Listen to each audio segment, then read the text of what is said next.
This video is about using the library databases.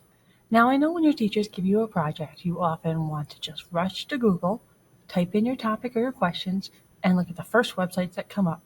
Now, I can understand that. Google is a very powerful search engine that, based on a few words you type in, it can bring back hundreds or thousands of possibly related websites.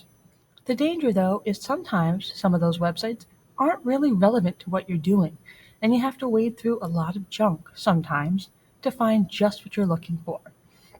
Especially for research projects, when you have to have academic resources, you may be better off starting at the library databases. Databases are different than general websites. We pay for them. They're like a huge textbook online.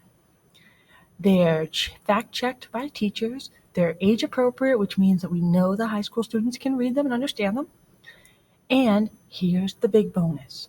They give you the citation in perfect format. Now, I don't know about you, but when my teachers tell me I have to do a works cited, I cringe. It's kind of hard to use BibMe or EasyBib to make perfect citations. So the database is given to you for free to just copy and paste in the works cited page. So if that's a bonus to me. So that's why I recommend starting all research with the databases. From hhsmchugh.weebly.com,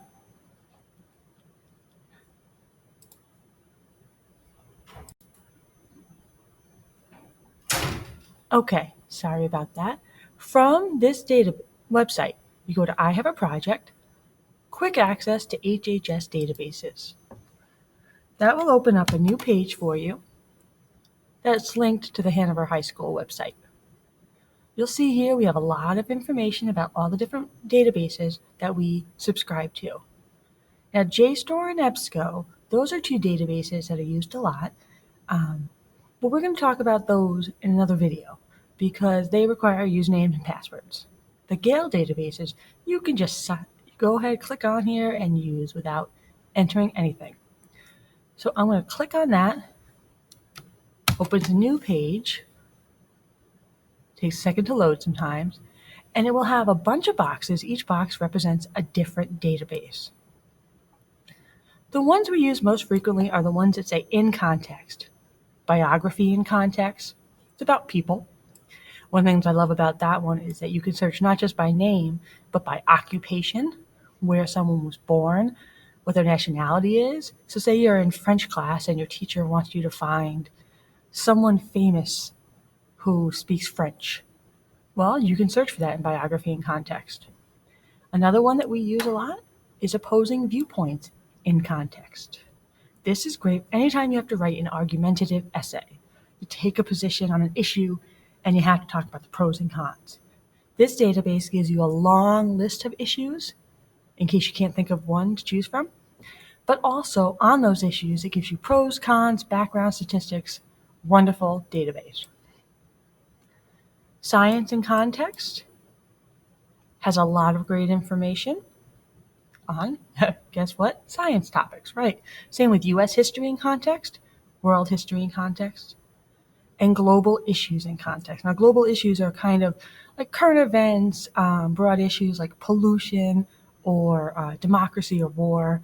Not exactly history, but still can be very useful when you are talking about issues that affect our world. Now, all of these in-context databases are set up pretty much the same. I'm going to go into U.S. history to show you. You can search by typing in your answers here, your topic, excuse me, or you can browse different topics. Now, I'm going to browse for a minute. Let's say that my teacher wants us to do a project on the 1920s, but I don't know what about the 1920s to write about. Well, there's a bunch of topics here. I love this right here. Click on that. Now, here we go. Every in-context database, no matter which one you use, each topic has an overview up at the top like this, the little table of contents. It's got featured content. Those are the articles I think are important.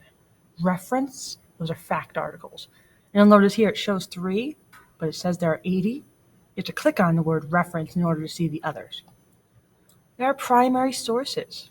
Now, those are eyewitness accounts, actual documents from history, things like that. There might be biographies of important people from that time, images, news, magazines, scholarly journals, academic journals, audio. There might even be links to other websites. On the side here, there are even related topics to help you narrow down or broaden your search. Now, again, these databases all kind of work the same. I'm going to just choose this article, Flappers, for now. Now, say I look through this article using the little keywords like this to help me skim it and see if it will be helpful. Look through this article and I decide that I am interested in using it. Well, there's a couple of things you can do. First of all, you can click this button here that says download. By clicking that, gives you an option to save it to your Google Drive. All you have to do is hit download. When you do that, it creates a folder in your Google Drive that says the name of the database and the article you chose. So if I choose this article and then I go back to the search and I choose another article, they'll all show up in a folder in my drive that says U.S. History in Context. When I hit download, if I'm not already signed into Google Drive, it might ask me to. It's a really neat feature because a lot of times teachers want you to print out articles and then everybody's printing at once and you can lose your pages. Or you're reading an article in class and you run out of time and then you can't find it again. This saves it right into your Google Drive as a Google Doc. It has the entire article, where it came from, and the source citation. Okay? So remembering that is very important. This nice download tool. It's actually a new feature. Now, as I promised before, they give you the source citation. I use my little pen here. This is what you would use for your works cited page. This is an MLA format. All the databases use MLA at the bottom of the article. Now, MLA is used in English and history, but say you were in science and you needed a different format, you needed APA. Well, this doesn't really make sense, but even Science in Context puts the citation in MLA. So if you need a different way, on every article there's one of these, citation tools. Click on that, change what you need, and just take all of that for you. That is your citation. Copy and paste it into a Google Doc, and you are good to go.